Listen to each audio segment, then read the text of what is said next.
Welcome to today's video. तो आज की वीडियो में हम लोग डिस्कस करने वाले हैं कि कैसे हम लोग सारा कुछ रिटेन कर सकते हैं। जो भी हम लोग लेवल 1, लेवल 2 या लेवल 3 में पढ़ रहे हैं वो सारी चीज़ हम लोग कैसे रिटेन कर सकते हैं। तो देखो, एक बहुत बड़ा प्रॉब्लम आता है सीएफए स्टूडेंट्स के साथ कि वो लोग याद नहीं रख पाते हर कुछ, क्योंकि इतना ज़्यादा वास्ट सिलेबस है लेवल 1 में और इतना ज़्यादा डेप्थ में सिलेबस है लेवल 2 में कि हम लोग को सारा कुछ याद नहीं रह पाता है। हम लोग बहुत कुछ भूल जाते हैं। जैसे जैसे एग्ज़ाम नज़दीक आते जाता है वैसे वैसे भूलते जाते हैं और हम लोग बहुत ज़्यादा पैनिक हो जाते हैं कि यार हमको तो याद ही नहीं आ रहा है, कैसे एग्ज़ाम पास होगा, कैसे एग्ज़ाम पास होगा। तो इसीलिए आज का वीडियो तुम लोग के लिए बहुत हेल्पफुल होने वाला है, जिसका अभी फेब में एग्ज़ाम आने वाला है या फिर जिसका एग्ज़ाम अभी मई में या फ्यूचर में आने वाला है, वो लोग के लिए बहुत इंपॉर्टेंट वीडियो होने वाला है। तो एंड तक देखना, सारा कुछ इसमें डिस्कस करेंगे हम लोग। 3 स्टेप प्रोसेस हम लोग फॉलो करेंगे इस वीडियो में, जिससे कि हम लोग सारा कुछ रिटेन कर सकते हैं। मैंने इसको पास करने के लिए यूज़ किया था अपने सी एफ ए लेवल 1 में, एंड मैंने इसको यूज़ किया था अपने सी एफ ए लेवल 2 में, जिसके कारण मेरे को बहुत अच्छा रिजल्ट देखने को मिला। तो चलो स्टार्ट करते हैं। तो देखो, आगे बढ़ने से पहले हम लोग दो चीज़ मेन पे फोकस करते हैं पहले, जो कि बहुत इंपॉर्टेंट है तुम लोगों को समझना। तो देखो, पहला चीज़ ये है कि इट्स नॉर्मल टू फॉरगेट। ठीक है, इतना ज़्यादा पैनिक में मत आओ कि हम भूल रहे हैं, हमको तो कुछ याद नहीं रह रहा है, कैसे करेंगे, कैसे एग्ज़ाम पास होगा, ऐसे कैसे होगा, हमको तो कुछ याद नहीं आ रहा है। तो ये चीज़ जो तुमको फील हो रहा है, ये सब सी एफ ए स्टूडेंट के साथ होता है, क्योंकि इतना ज़्यादा बड़ा सिलेबस है कि हर कुछ याद रखना पॉसिबल नहीं होता है। तो इसीलिए इस चीज़ पे नॉर्मलाइज करो, पहले काम आउट हो कि हाँ ठीक है, नॉर्मल है फॉरगेट करना, हर इंसान भूलता है। जो भी सी एफ एल लेवल 1, 2 या 3 दे रहा है वो भूलता है। मैं भी भूलता था अपने टाइम पे, सब भूलता है। जितने भी स्टूडेंट से मैंने बात किया है वो सबका यही कहना था कि हाँ सर, भूलते हैं, बहुत हम लोग भूलते हैं, सारा कुछ भूल जाते हैं, तो प्रॉब्लम होता है वो चीज़, तो वो नॉर्मल है भूलना। तो इतना ज़्यादा उस पर पैनिक मत करना कि यार हम तो बार बार भूल जाते हैं, हम कैसे एग्ज़ाम पास कर पाएंगे। ठीक है, तो सबसे नंबर 1 चीज़ यही है कि तुम लोग को रटना नहीं है। तो इसीलिए तुम लोग भूलने का टेंशन मत लो। अगर तुम लोग इस माइंडसेट से जा रहे हो सी एफ ए एग्ज़ाम में कि यार हम तो रट के चल जाएंगे और हम पास हो जाएंगे, तुम लोग गलत माइंडसेट के साथ जा रहे हो। तुम लोग अगर किस्मत अच्छा होगा, तुम लोग अगर बहुत लकी होगे, तो शायद तुम लोग पास कर जाओ। लेकिन आगे जाके लाइफ में तुम लोग को बहुत ज़्यादा प्रॉब्लम होगा, क्योंकि सी एफ ए एक प्रैक्टिकल कोर्स है। तो तुम लोग को इसको अप्लाई करना आना चाहिए रियल लाइफ में। अगर तुम लोग सिर्फ रट के जाओगे बिना समझे, तो तुम लोग को बहुत ज़्यादा प्रॉब्लम होगा, तुम लोग इसको फ्यूचर में अप्लाई नहीं कर पाओगे और फिर तुम लोग को जॉब नहीं मिलेगा, या तुम लोग को जॉब मिलेगा तो बहुत ही लो सैलरी वाला जॉब मिलेगा, जो कि तुम लोग को अच्छा नहीं लगेगा। क्योंकि सी एफ ए में हम लोग जानते हैं कि कितना ज़्यादा पैसा इन्वॉल्व होता है। तो एज ए इंडियन स्टूडेंट हम लोग को पता है कि बहुत ज़्यादा पैसा लग जाता है सीएफए में।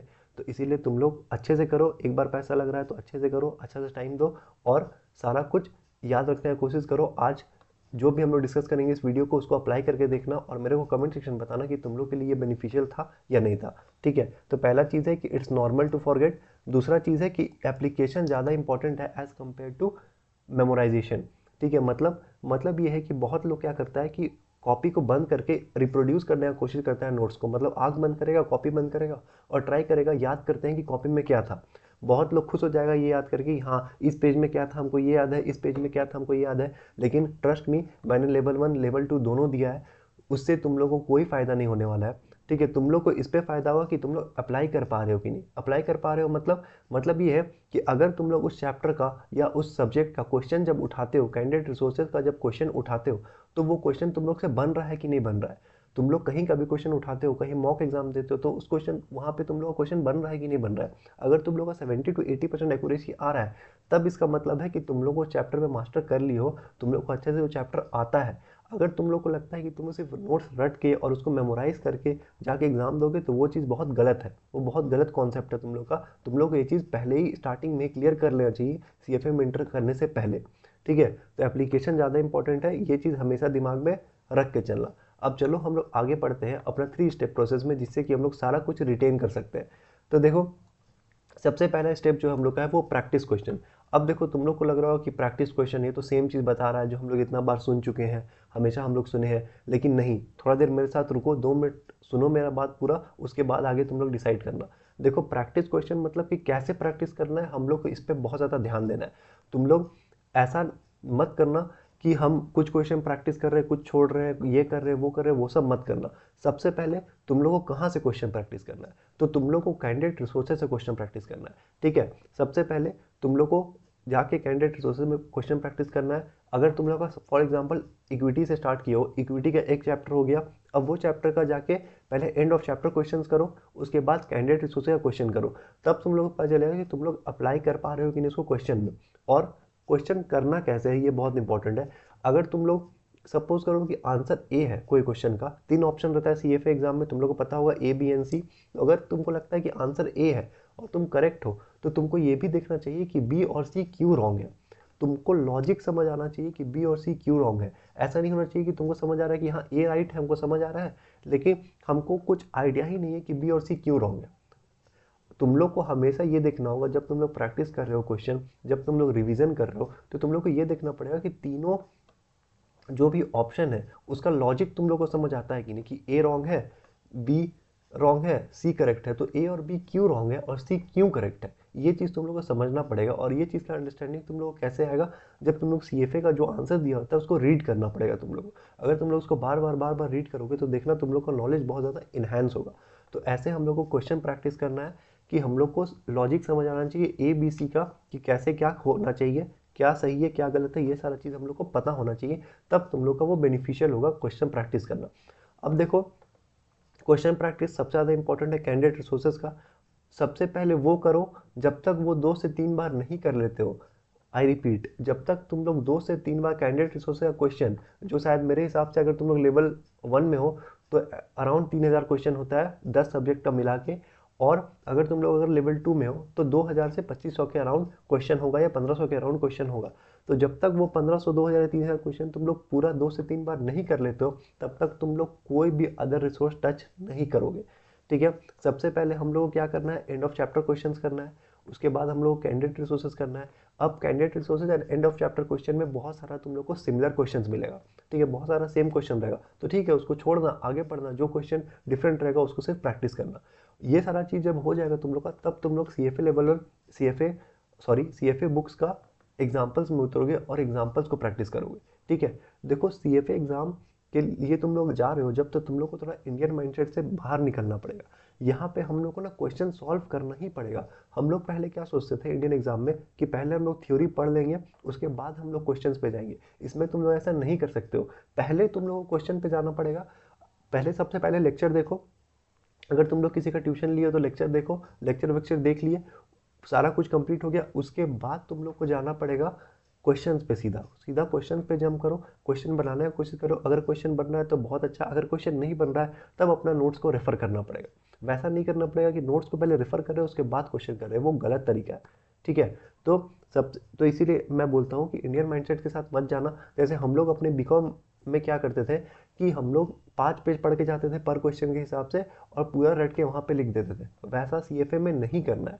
अगर तुम लोग इंडियन माइंडसेट के हिसाब से जाओगे, इंडियन माइंडसेट मेरा मतलब मेरा क्या है कि इंडियन एजुकेशन सिस्टम के माइंडसेट से जाओगे, जहाँ पे हम लोग खाली रट के जाते हैं और वहाँ पे लिख देते हैं, तो उससे तुम लोग कोई बेनिफिट नहीं होगा। उससे हो सकता है तुम लोग एग्जाम फेल कर जाओ। अगर तुम लोग अगर तुम लोग का लक बहुत अच्छा होगा तब तुम लोग एग्जाम पास करोगे वैसे में, और वैसा पास का कोई फ़ायदा नहीं है। ठीक है, तो इसीलिए मेमोराइजेशन पे ज़्यादा ध्यान मत देना। अगर तुम लोग का वैसा है कि हम बुक बंद करके रिप्रोड्यूस नहीं कर पा रहे चीज़ को, मतलब कि हम बार बार ऐसे आँख बंद करके बोल नहीं पा रहे कि क्या क्या था चैप्टर में, क्या क्या लाइन बाय लाइन था, लेकिन हम क्वेश्चन सही कर रहे हैं। अगर हम क्वेश्चन 70-80% सही कर रहे हैं, 70-80% एक्यूरेसी मेरा सही हो रहा है, तो वेल एंड गुड, तुम लोग को अच्छा से याद रह रहा है सब कुछ, तुम लोग अच्छा कर रहे हो, रटने का टेंशन मत लो। ठीक है, तो अब हम लोग आगे चलते हैं नेक्स्ट स्टेप में। प्रैक्टिस क्वेश्चन करने के बाद हम लोग को क्या करना है, तो देखो जो नेक्स्ट चीज़ है वो समराइज नोट्स बनाना। अब देखो समराइज नोट्स कैसे बनाना है। समराइज नोट्स का क्या है ना कि हम लोग पहले क्वेश्चन सॉल्व करेंगे। समराइज नोट्स कब स्टार्ट होगा बनना, पहले इस पे डिस्कस करते हैं। तो समराइज नोट्स कब बनना स्टार्ट होगा, तुम लोग का पहले एक बार रिवीजन हो जाएगा, एक बार पूरा, सॉरी रिवीजन नहीं, पूरा एक बार कैंडिडेट रिसोर्सेज तुम लोग का जब खत्म हो चुका होगा, उसके बाद तुम लोग समराइज नोट्स बनाना स्टार्ट करोगे। इसीलिए मैंने अपने अर्लियर वीडियोस में भी कहा था, अगर तुम लोगों ने नहीं देखा है उसका लिंक मैं डिस्क्रिप्शन में डाल दूंगा, कि तुम लोग को एटलीस्ट 2 महीना या 1.5 महीना पहले अपना सिलेबस कंप्लीट करना होगा।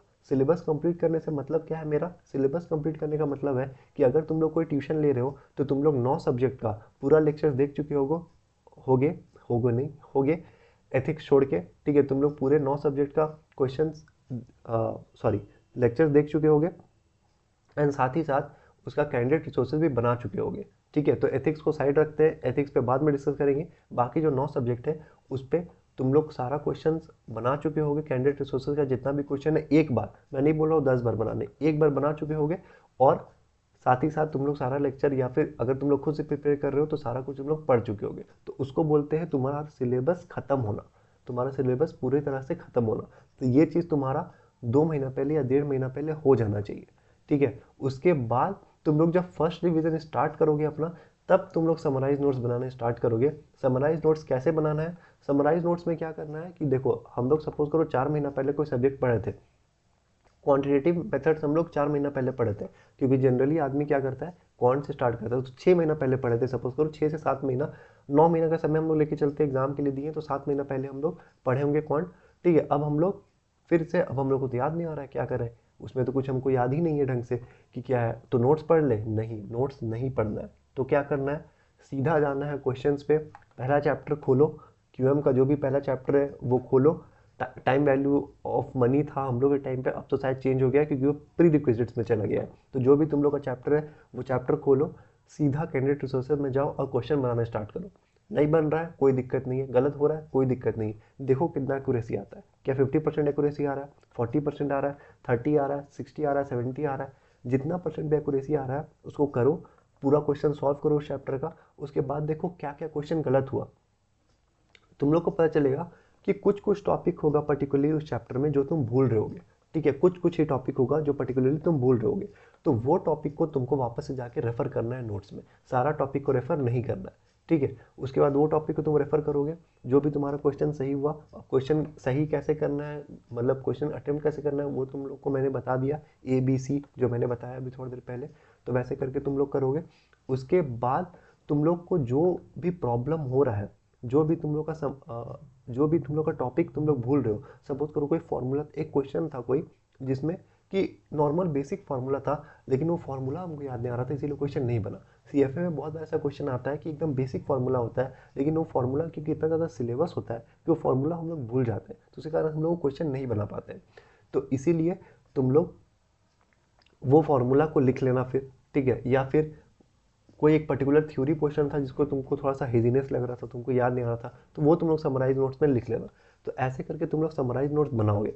अब ऐसे करके पूरा तुम्हारा समराइज नोट बनेगा। तुम लोग को मैं अपना समराइज नोट दिखाता हूँ कि मेरा समराइज नोट्स कैसा था, ठीक है। तो ये देखो, इस कॉपी में मेरा नोट्स है, ठीक है। तो इसमें जैसे सपोज करो मैं कोई चैप्टर खोलता हूँ कि FSA। FSA तुम लोगों को पता है कि बहुत ज़्यादा वास्ट सिलेबस है, ये मेरा लेवल 2 का नोट्स है। तो FSA तुम लोगों को पता है कि बहुत ज़्यादा वास्ट सिलेबस है। तो इसमें देखो मैंने नोट्स पूरा बनाया हुआ है कि पहले मैंने सब्जेक्ट का नाम लिखा है, उसके बाद ये चैप्टर का नाम है, ठीक है। जो चैप्टर था, क्या चैप्टर था, इंटर कॉर्पोरेट इन्वेस्टमेंट, ये चैप्टर था, उसका मैंने ये नोट्स बनाया, ये समराइज नोट्स, ठीक है। और ये एक पेज में मेरा एक पूरा चैप्टर खत्म हो गया। फिर दूसरे पेज में ये दूसरा चैप्टर है, ठीक है, ये दूसरे पेज में दूसरा चैप्टर है। तो ऐसे करके मैंने एक पेज में पूरा चैप्टर खत्म कर दिया है। ऐसा नोट्स तुम्हारा एक पेज है नोट्स कब बनेगा, एग्जाम के लास्ट में, मतलब जब 15 दिन 20 दिन बाकी होगा, जब तुम लोग 2-3 बार रिवीजन कर चुके होगे, तब तुम लोग का ऐसा नोट्स बनेगा, ठीक है। अब ऐसा नोट तुम लोग का बुलेट प्रूफ नोट्स होगा। ये तुम लोग को बहुत ज़्यादा हेल्प करेगा रिवीजन करने में, क्विक रिवीजन करने में तुम लोग को ये बहुत ज़्यादा हेल्प करने वाला है। अब देखो, इस नोट्स तक कैसे पहुंचना है, इस नोट्स में पहुंचना है, उसके लिए हम लोग को चलना होगा स्टेप 3 में। तो स्टेप 3 हम लोग का रिवाइज एंड रिपीट। अब रिवाइज एंड रिपीट कैसे हुआ, देखो, तो हम लोग फिर से स्टेप 1 में जाएंगे, प्रैक्टिस क्वेश्चन, फिर हम लोग समराइज नोट्स बनाएंगे एंड फिर हम लोग उसको रिपीट करेंगे। कैसे? तो देखो, जैसे जैसे हम लोग रिवीजन करते जाएंगे, एक रिवीजन हुआ हम लोग का इतना नोट्स बना, सपोज करो फॉर एग्जाम्पल एक रिवीजन हुआ हम लोग का इतना नोट्स बना, जिसमें हम लोग क्वेश्चन बनाए, तो हम लोग कुछ क्वेश्चन गलत हुआ, कुछ क्वेश्चन सही हुआ, हम लोग को समझ आया क्या गलत हो रहा है, क्या हम लोग भूल रहे हैं, तो उसके हिसाब से हम लोग ने एक चैप्टर का इतना बड़ा समराइज नोट्स बनाया। अब क्या हुआ कि हम लोग फिर से जब उस सब्जेक्ट को रिवाइज करने के लिए जाएंगे, पूरा रिवीजन खत्म करके हम लोग फिर से सेकंड बार जब उसको रिवाइज करने के लिए जाएंगे, तो हम लोग को पता चलेगा कि अब हम लोग उस पर उतना नहीं भूल रहे जितना पहले भूल रहे थे, ठीक है। अब हम लोग का कुछ कुछ टॉपिक उसमें क्लियर हो चुका है। अब हम लोग को क्या करना होगा कि वो समराइज नोट्स हम लोग का छोटा हो जाएगा, क्योंकि अभी भी तुम लोग का क्या होगा ना कि उस चैप्टर में से कोई एक पर्टिकुलर पार्ट ऐसा होगा जो अभी भी तुम लोग भूल रहे होगे, तो सिर्फ वो पार्ट अब हम लोग समराइज नोट्स में लिखेंगे। अब हम लोग पूरा समराइज नोट्स बार बार रिवाइज नहीं करेंगे, अब वही पार्ट सिर्फ रिवाइज करेंगे जो हम लोग का बच रहा है, क्योंकि ये बहुत इफेक्टिव वे है पढ़ने का, क्योंकि तुम लोग डायरेक्ट क्वेश्चन से अपने आप को देखना चाह रहे हो कि तुम लोगों को कितना आ रहा है कितना नहीं, और वही सही सही तरीका है CFA लेवल 1 लेवल 2 या लेवल 3 में पढ़ने का, ठीक है। कि हम लोग क्वेश्चन सॉल्व करें और देखें कि हम लोग से कितना बन रहा है कितना नहीं। अगर हम लोग का 70-80-90% एक्यूरेसी आ रहा है, तो मतलब हम लोग का चैप्टर वेल एंड गुड है, हम लोग को वापस नोट्स रेफर करने की जरूरत नहीं है। लेकिन अगर तुम लोग को फिर भी लगता है कि हमको वापस नोट्स रेफर करना चाहिए, तो एक बार बस गो थ्रू कर लेना। तो ऐसा करके जैसे जैसे तुम लोग ये 3 प्रोसेस करते जाओगे, practice question, then summarize notes, then revise, and इसको रिपीट करते जाओगे जब तक एग्जाम आएगा। उसके बाद तुम लोग का ऐसा मेरा जैसा नोट्स बन जाएगा। देखो कितना छोटा कॉपी है और इसका पेज देखो कितना छोटा सा है। इतना पेज में पूरा एक चैप्टर है, दूसरा में दूसरा चैप्टर है, ऐसे करके मैंने सिर्फ 20 से 30 पेज में पूरा का पूरा अपना जो नोट्स था, मतलब पूरा का पूरा जो 9 सब्जेक्ट का था वो समराइज नोट्स बना लिया था। और इससे मेरे को बहुत हेल्प मिला था लास्ट के 15 टू 20 डेज में, क्योंकि मैं और कुछ नहीं खोलता था। मैं सिर्फ लास्ट के 15-20 डेज में क्वेश्चन को प्रैक्टिस करता था, और जो भी क्वेश्चन का जैसे एथिक्स का क्वेश्चन था वो प्रैक्टिस करता था, और बाकी ये समराइज नोट्स हर दिन बस एक बार शाम में, सुबह शाम बस इसको गो थ्रू कर लेता था। इसमें सारा फॉर्मूलाज लिखा हुआ था, और जो मेन मेन की पॉइंट्स जो मैं बार बार भूल रहा था वो लिखा हुआ था। तो ऐसे अगर तुम लोग प्रिपेयर करोगे तो तुम लोग कभी भी फॉरगेट नहीं करोगे, और तुम लोग का पास होना तो छोड़ो, तुम लोग को 90 परसेंटाइल अबव आ सकता है। तो इसीलिए ये स्ट्रैटेजी मेरा फॉलो करना, और मेरे को कमेंट सेक्शन में बताना कि तुम लोग को कैसा लगा वीडियो, तुम लोग को इससे बेनिफिट मिला या नहीं कुछ। तुम लोग का अगर कुछ और सजेशन है तो वो भी मेरे को कमेंट सेक्शन में बताना, और ये मेथड तुम लोगों को कैसा लगा ये मेरे को ज़रूर से बताना, ठीक है। और फ्यूचर में तुम लोगों को क्या वीडियो चाहिए, CFA से रिलेटेड या फाइनेंस से रिलेटेड, ये भी मेरे को ज़रूर कमेंट सेक्शन में बता देना। तब तक के लिए साइनिंग ऑफ।